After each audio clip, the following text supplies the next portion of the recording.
Hello, everybody. My name is Jameson. I'm a co-president of Computer Science Society.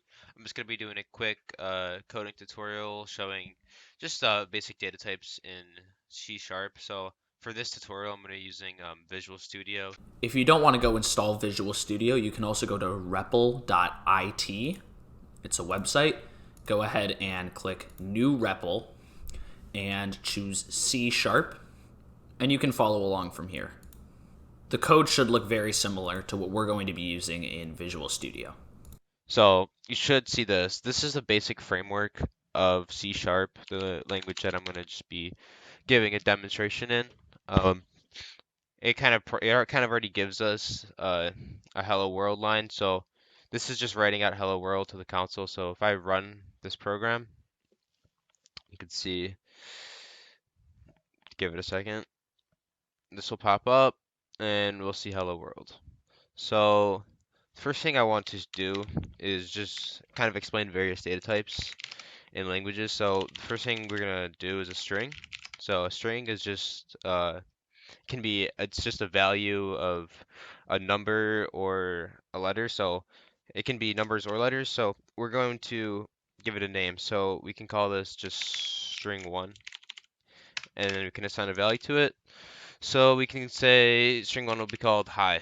So now in the computer, we have stored string one as the value hi. So now if we go to this and we say we want to print out string one to the console, and we want to run it, you'll see that we'll get hi instead of hello world because this is taking our string value and assigning it to the console. So the next thing I want to go over is a char. So a char is just a single character, kind of like char character. And then you can do the same thing. So we can call it char one, and we can just say we want to call it A. We'll call it A. So now we can print out char one, and you can see we'll get A. So this has to be a single character. So if we type awesome, it'll throw us an error in the console. See, this build had errors. So this has to be a single letter, A. Okay, so the next thing I want to go over is the integer data type. Um, so we're just going to write out int, short for integer. We're going to give it a name, so we can just call it int1. We're just naming all the other ones like that. So we'll do that, and then we're going to assign a number to it since it's an integer. So we'll just assign one to it. And then also forgot to mention that integers and doubles, which I'll go over in a minute, and any other number data type, you just put the number. You don't put the double quotes or the single quotes around it. And then for the single quotes, you only do that for chars. And then strings, you always want to do these double quotes around whatever you want to put inside of the string. So I'll just quickly demonstrate that this value of int1 has been saved and stored. So now if we do that, say we want to print out int1 to the console, and we'll see that right there. So the next thing I'll go over is a boolean. Oh, it's actually called bool in C sharp. So we can call that bool1. And a boolean is a true or false value. So it's either going to be assigned true or false. And how you would use a boolean is, say if you wanted to check for something in code and you wanted, once that code is executed, you could set that boolean to true. So it won't, that code won't be executed again. Um, so that's just a quick example. So we'll just call it false for now. So if we do that, we can also print out boolean. So we'll see false in the console. Um, Another basic data type I want to go over is a double, which is basically the same thing as an integer, but it's only for storing decimals. So you can call this double one, and we'll say we want to store 5.5 in this double value. Um, so if we print out double one, we will see 5.5. But if we stored 1.5 to the integer, we'll see a red underline, which means an error in coding. If we printed it out, it would not execute. See, they were build errors. Um, so yeah, that's just the basic 5 data types of coding. There's other ones, but I think just to keep things simple, these are the main 5 that you'll be using starting off. All right, so I'm going to show you an application of how we can use some of these things you've just learned with the different data types. So this is a quick project I just threw together in the Unity game engine. We got a player, moves around, has a little attack, can jump around. You can't really see it behind the trees here. I'll go ahead and remove all this so we get a better look at what's actually happening here, and I can explain it better. So we have a player that can move left and right, you can jump, and you can attack.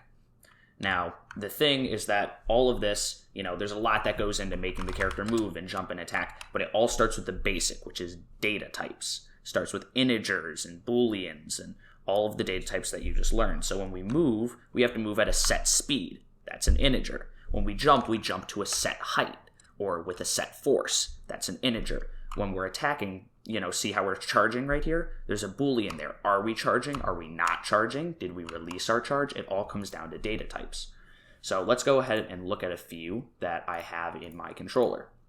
So I have 2 integers here, a movement speed and a jump force. So an integer, right, is a whole number.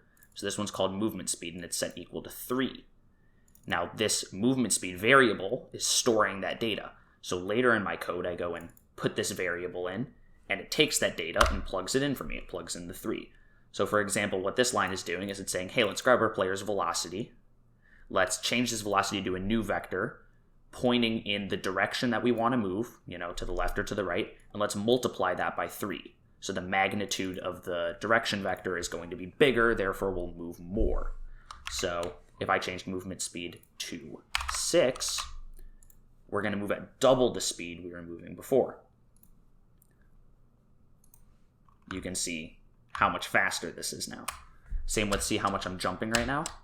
That's my jump force. So if I change jump force to 12, well, where I had jump force later in my code, I'm saying, hey, let's plug that in as our vertical velocity vector. And now I'm going to jump a lot higher because that vector is a lot larger, right? So these are all things that are customizable. It all comes down to these basic data types. I'm going to go ahead and change these back. Oh, that is way too high.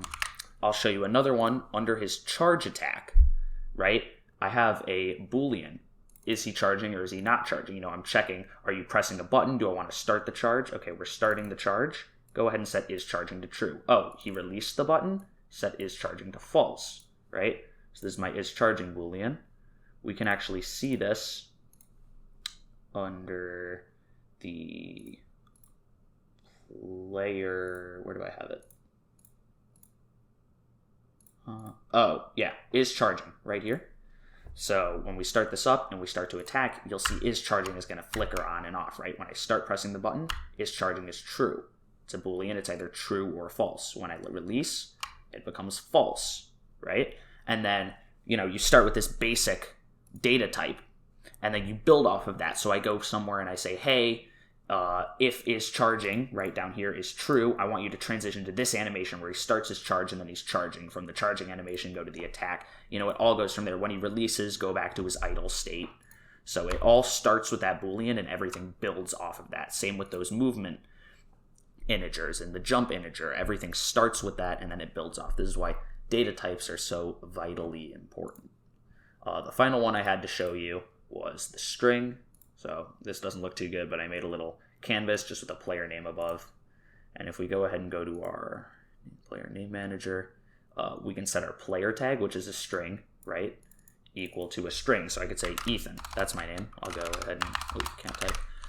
Ethan, I guess I already had it as that. And when I start my game, that's going to be set to whatever my name was. So these are all ways that data types are used this is how you could apply a data type to a project.